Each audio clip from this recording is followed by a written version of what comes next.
ભાણખેતર ગામે નૂતન રામ મંદિર મૂર્તિ પ્રતિષ્ઠા મહોત્સવ સંપન્ન।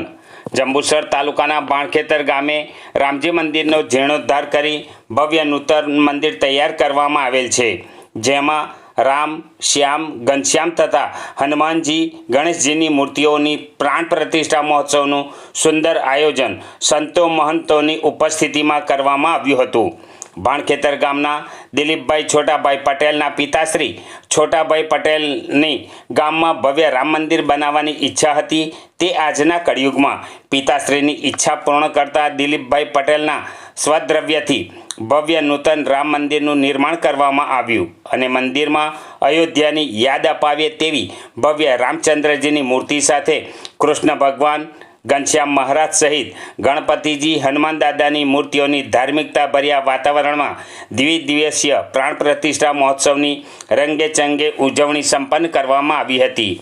યજ્ઞ પૂજા, ષોડશોપચાર વિધિ વિદ્વાન બ્રાહ્મણોના શાસ્ત્રોક્ત મંત્રોચ્ચાર સાથે કરવામાં આવી, જેમાં 11 જેટલા જોડાઓએ પૂજા વિધિનો લાભ લીધો હતો અને સાંજે યજ્ઞનું બીડું પૂજ્ય ભક્તિ સ્વામી, પૂજ્ય કેશવ સ્વામી, પૂજ્ય મુક્ત સ્વરૂપદાસ સ્વામીના હસ્તે તથા મુખ્ય યજમાન દિલીપભાઈ પટેલ સહિત યજમાનો દ્વારા શ્રીફળ હોમવામાં આવ્યું હતું। ત્યારબાદ દાતાશ્રીઓનું સન્માન સમારંભ યોજાયો હતો।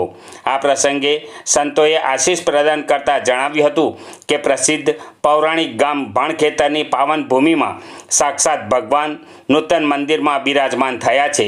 પ્રાણ પ્રતિષ્ઠા મહોત્સવ પ્રસંગે અન્નકૂટ દર્શન અને આજના દિવસનો અનેરો મહિમા હોય છે।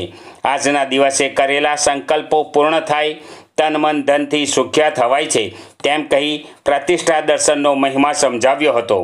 આ જગ્યાએ આવી દર્શન કરે તેને અયોધ્યા, વૃંદાવન, છપૈયા જેટલું પુણ્ય પ્રાપ્ત થશે। યજ્ઞ પૂજા વિધિનો મહિમા સમજાવ્યો। મુખ્ય યજમાન સહિત ગ્રામજનોને અભિનંદન પાઠવ્યા હતા। મૂર્તિ પ્રતિષ્ઠા મહોત્સવ પ્રસંગે ધારાસભ્ય ડી.કે. સ્વામી, ગામ સરપંચ જગદીશભાઈ પટેલ, તાલુકા પ્રમુખ Kuldeepsinh Yadav, APMC vice chairman Kiranbhai Patel, director Hardeepsinh, અગ્રણી મિલેન્દ્રસિંહ રાઠોડ, પ્રતાપભાઈ, જયેશભાઈ પટેલ, અરવિંદભાઈ પટેલ, પ્રદીપભાઈ સિંધા, કનુભાઈ પ્રજાપતિ, ધર્મેશભાઈ પ્રજાપતિ સહિત ભાઈ બહેનો મોટી સંખ્યામાં હાજર રહી દર્શન પૂજનનો લાભ લીધો હતો।